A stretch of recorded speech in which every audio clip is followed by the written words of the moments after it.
Kampanye akbar Prabowo Gibran tanggal 10 Februari kemarin menjawab semua desas-desus yang ada. Jokowi yang disebutkan akan hadir di GBK mengisi acara kampanye itu nyatanya tak terlihat. Isu ini sempat ramai di berbagai grup WhatsApp.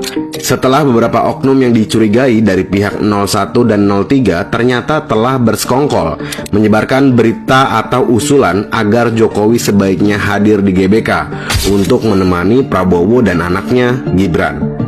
Di satu sisi kubu 01 dan 03 telah merancang sebuah kerusuhan yang sangat besar.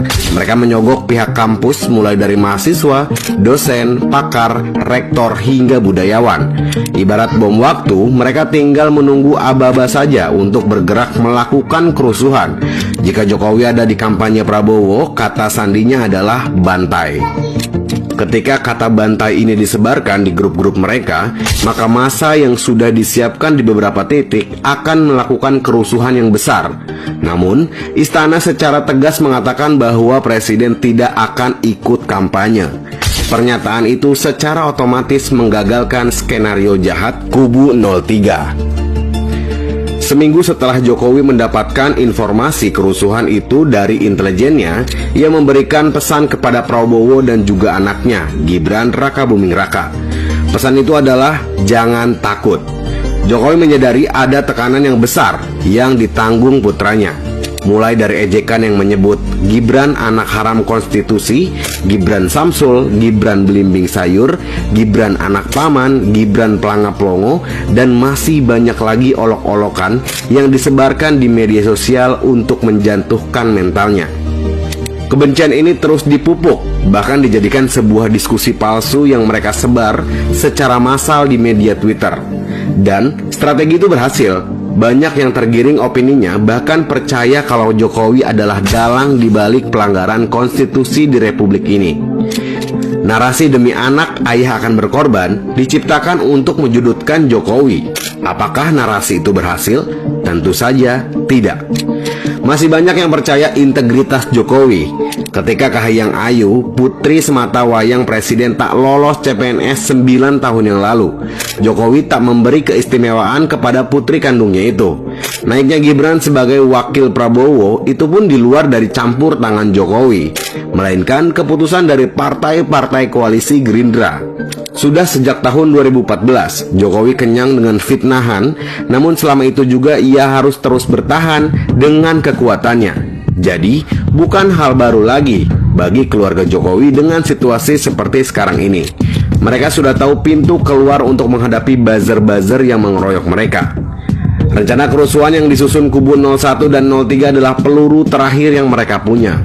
Jadi, jangan heran setelah ini media sosial akan kembali tentram. Tugas oknum bayaran yang bikin ribut di media sosial sudah kelar.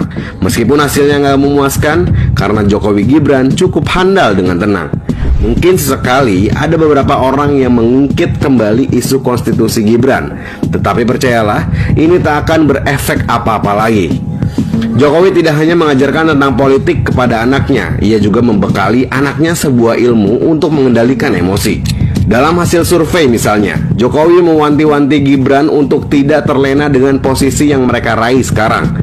Ada banyak sekali politisi yang senang dengan hasil sementara, tetapi kemudian menderita karena menganggap mudah.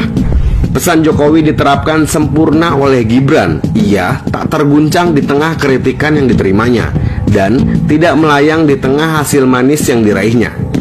Hasil survei terakhir Prabowo Gibran sudah tembus di angka 50%, yang artinya semua berjalan sesuai dengan rencana mereka. Tidak mudah bertahan dengan transfer ilmu yang Jokowi berikan, apalagi di tengah situasi terpojok dan ditinggalkan.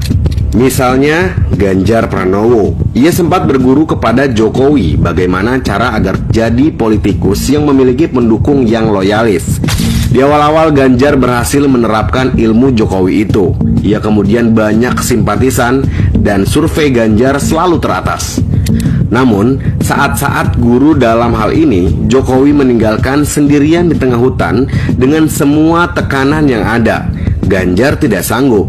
ia kehilangan jati dirinya, kehilangan kepercayaan dirinya, kehilangan kontrol, dan yang paling kritis adalah kehilangan tujuan masa depannya. Itulah yang terjadi saat ini. Ganjar kembali ke tabiat aslinya setelah lepas dari Jokowi. Sebagai figur ayah dan juga mentor, sosok Jokowi bagi Gibran memang sangat menguntungkan. Ini bukan berbicara soal angka kemenangan saja. Dalam situasi terburuk pun, jika nanti Prabowo Gibran kalah, mereka punya Jokowi sebagai guru dan motivator handal. Intinya, yang mau diajari Jokowi adalah jangan pernah melakukan kesalahan sekecil apapun. Soal menang atau kalah, sudah ada yang atur. Tapi, soal penyelesaian karena kesalahan butuh waktu lama untuk segera surut. Kira-kira bagaimana menurut kalian? Tulis di kolom komentar and see you next video.